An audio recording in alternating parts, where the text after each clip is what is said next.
Welcome to Donmar TV News Channel. Pero tinutulan ni Senador Manny Pacquiao ang presidente naman ng PDP laban. Hinihintay pa raw niya na makausap ang Pangulo matapos ang gusot. Ito yung hoping na magkaroon ng meeting with the chairman of the party para pag-usapan yung partido namin.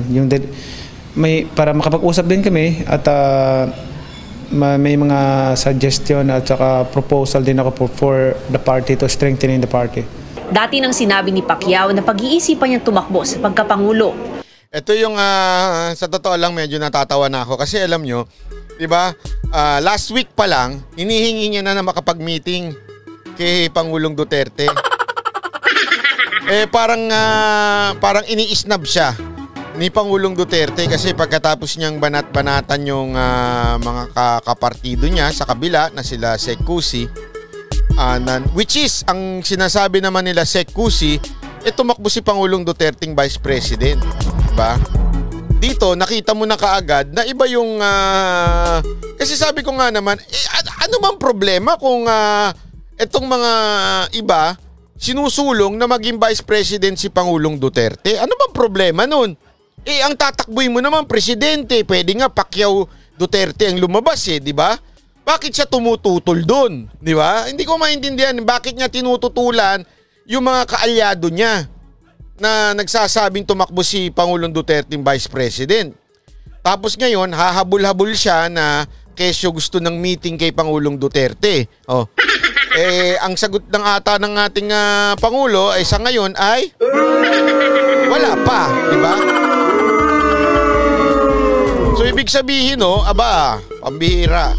Medyo ano ka na kasi kung importante isipin mo nag-aawa yung partido ninyo.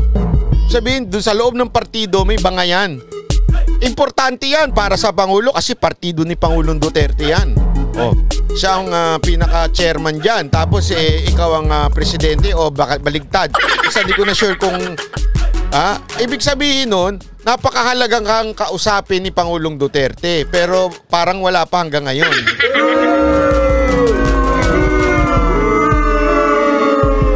Ako, may suggestion ako sa'yo, mag-training ka na lang muna dun sa susunod mong laban. Hindi sa totoo lang may labang ka, di ba? May labang ka na naman.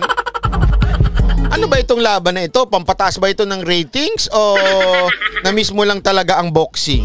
Tinatanong ko lang tanong mo yan na matino.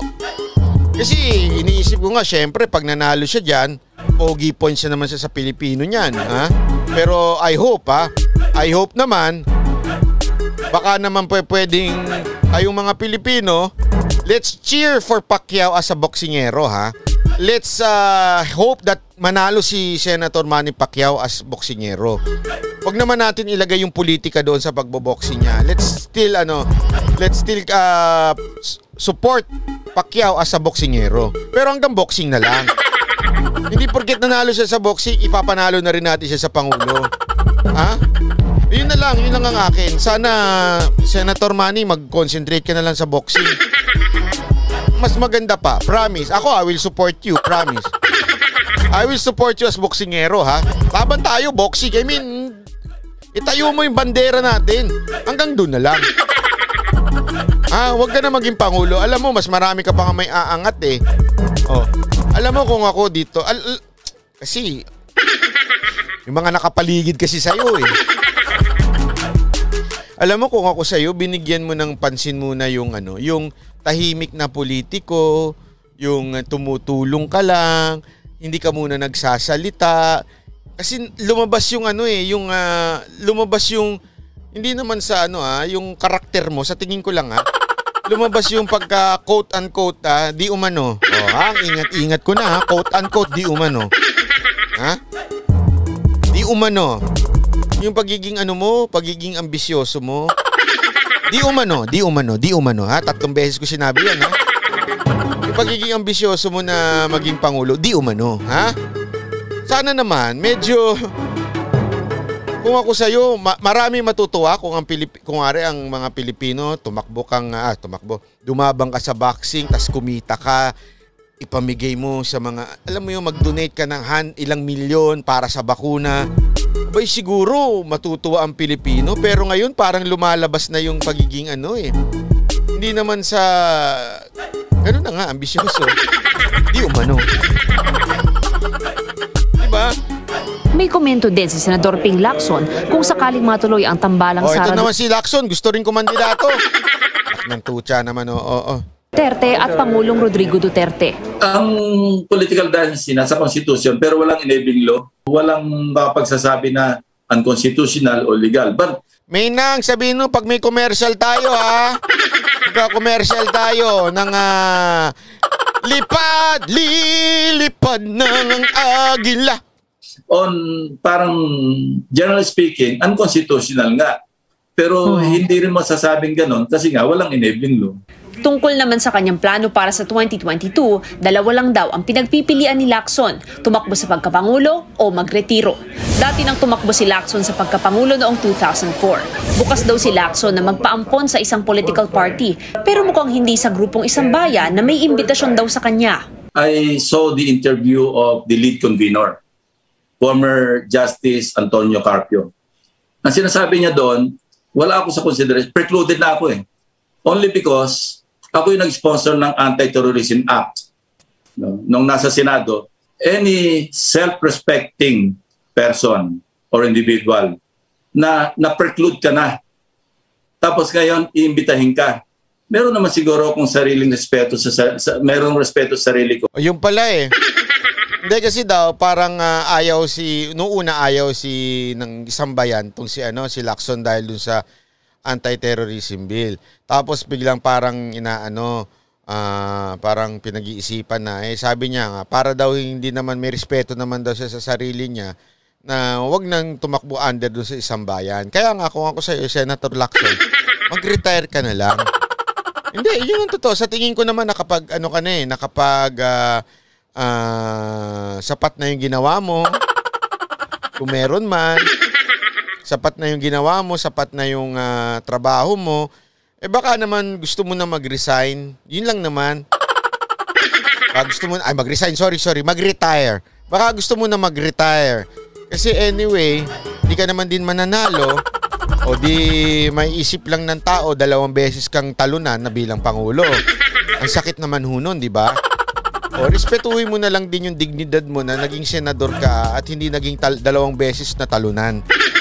Yun lang naman sa akin, ha? Hindi naman yun, di ba? Kasi sa tingin ko, hindi naman mananalo to si Lacson. Pag tiningnan mo nga sa survey, napakalayo, sobrang layo. Sabi nga ni Diego Latigo, mag-vlog ka na lang. Kayahin mo si Trillanes, malay mo. O, katulad nung vlog ni Trillanes, yung umpisa lang may nanood kasi na mainstream media, pero after nun, wala na. Di ba? Yun na lang. Sa akin lang naman, Senator Lacson, retire ka na, please. Retire na, sige na. Wala ka din namang napatunayan na sasabihin nating credible para maging Pangulo ka. Wala ka naman napatunayan. Ang meron, pagsita-sita, comment, yun lang ang napatunayan mo. Yung totoo yan lang naman talagang napatunayan ni Lacson, yung maging kaliwat ka ng pagpuna, yung paiba-iba ng amo, bali-balingbing, yun ng mga napatunayan. Di umano. Malinaw may di umano na. So sana naman, medyo kung ako sa'yo, isip-isip na lang Para pupunta pa ba ako dyan sa inyo? Sabi naman ng Isang Bayan, naniniwala sila sa pagkakaisa ng oposisyon. Nananatili raw silang bukas sa pakikipag-usap kina Senador Lacson at iba pang individual. Gayunman, sa mga hindi raw naniniwala sa nagkakaisang oposisyon, libre naman daw silang gawin ang kanilang gusto. Mav Gonzalez, GMA News. Ay, grabe naman ang haba-haba ng ending. Yan na, okay? Palakpakan! So, sana mag-retire na si Lacson. Palakpakan!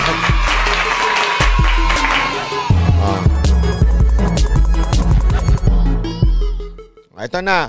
Ito naman gayong balita lang ito. Ito naman balita na talagang sabi ni Pangulong Duterte, ayaw niya talagang tumakbo si Mayor Sara Duterte na presidente. Hindi ko nga alam Ito yung kanyang seryosong interview exclusive. Ika nga ng SMNI na si Pastor Quiboloy. Okay? Panoorin natin itong bahagi kung saan sinabi ni Pangulong Duterte na ayaw niya talagang tumakbo si Mayor Inday. So, the foreboding in our hearts is for the next Edward De Roas, maraming salamat po. few years is the continuity of what you have done. On the lighter notes po, Mr. President, your plans after Malacanang. We have Davao retire.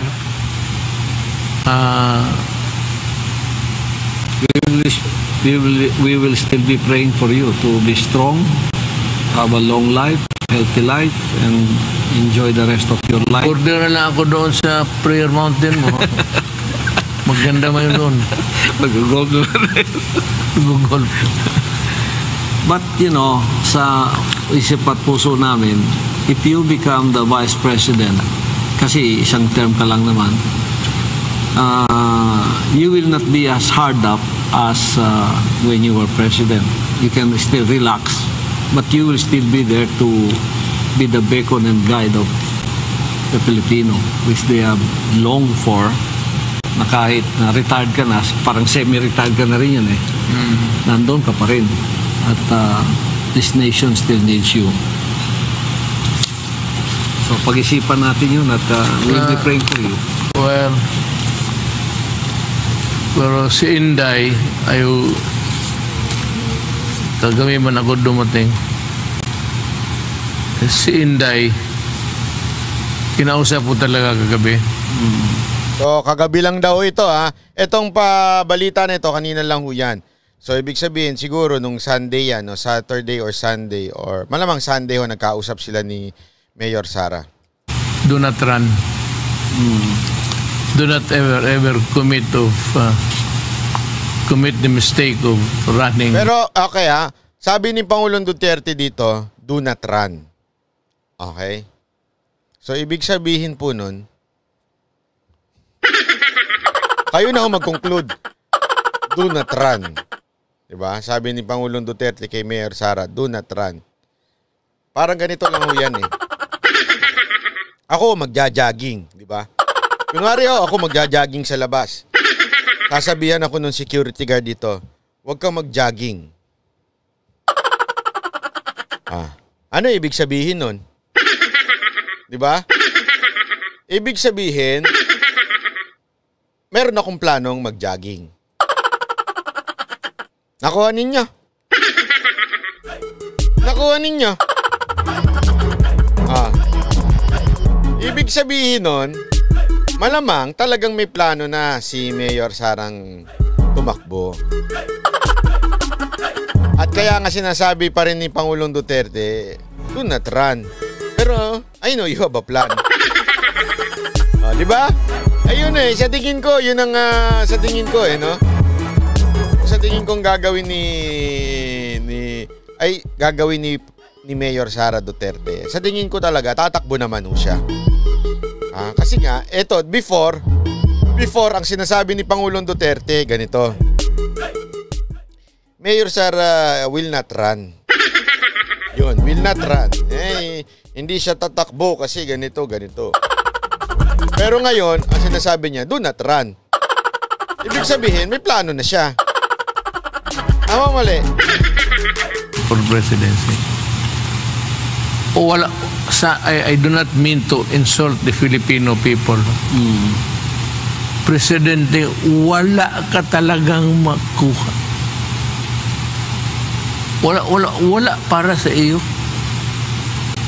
Except for one thing. Yung sense of fulfillment mo sa kapwa-tao mo. Yun. Na may nagawa ka. Yeah. Aside from that, it's an empty, puro ka na lang trabaho dyan.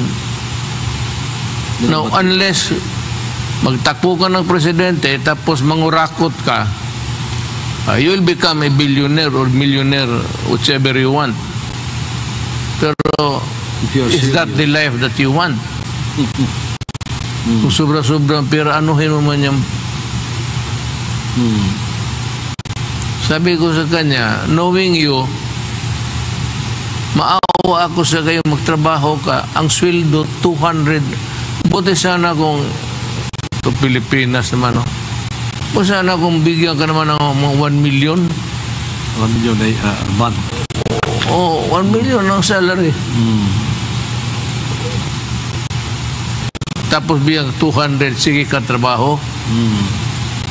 Tapos atakihin ka, criticize ka, bababuyin ka, in the likes of Trillanes, nandyan yung mga yan. Tapos itong mga chuchuwariwap ng mga presidential aspirants, you do not deserve it. You do not deserve it. Anak kita, maawa ako sa iyo. At alam ko naman hindi ka magpunta ng kalukuhan. Mr. President, wala pa. So, sa madaling salita po, ito malinaw na ho. Sa tingin ko, itong statement niya to, malalim mo ito at mga kasabihan mo talaga. Feeling ko lang naman sa sinabi ni Pangulong Duterte, talaga hong tatakbo na ho si Mayor Sara. Kasi sinasabi niya na parang, do not run kasi kawawa ka dyan. Do not run dahil bababuyin ka lang. Tapos Pero, halata hong parang meron ng finality si Mayor Sara na tumakbo. So, dahil dyan, palakpakan!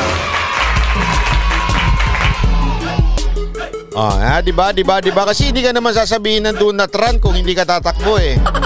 So, mukhang tatakbo na talaga.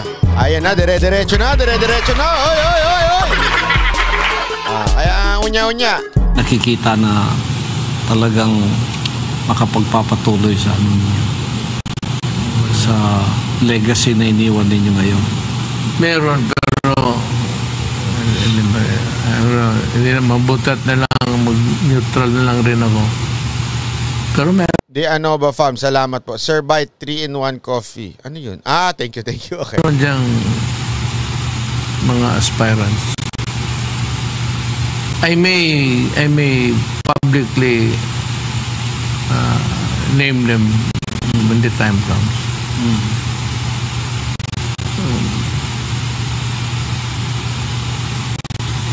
Hindi naman yung kandidato na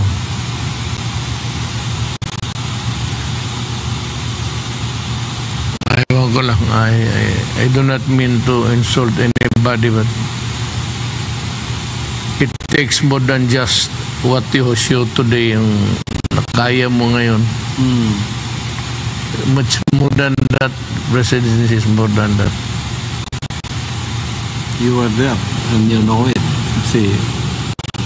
So, how do you propose to talk to Biden? How do you propose to talk to the foreign Xi Jinping?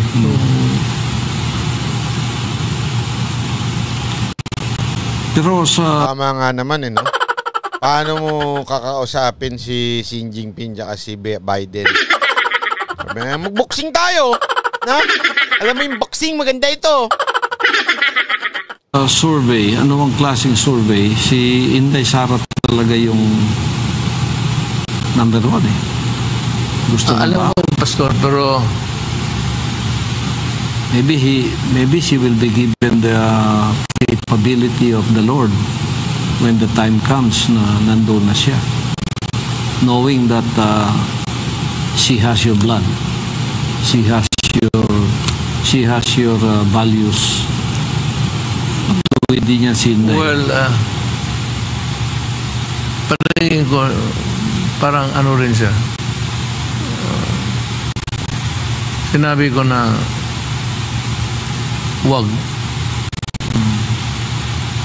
Wala ka talagang makuha sa pera, insulto na lang sa ating bayan. Wala ka talagang makuha dyan sa presidente. Pagod lang. Trabaho, pagod. Except one. Kaya lang, Mr. President, I beg to disagree. Ay, mali. Iba pala yung opinion ko. Pasensya ka na, Mr. President. I know walang makukuha sa pagiging presidente, pero I think we need people like you. So, we need Team Duterte again to be the next president. Ha? We need Team Duterte again for the next president para ho talaga maayos ho itong dire-diretso. Alam nyo, sa totoo lang, tuwing tinitingnan ko yung mga proyekto na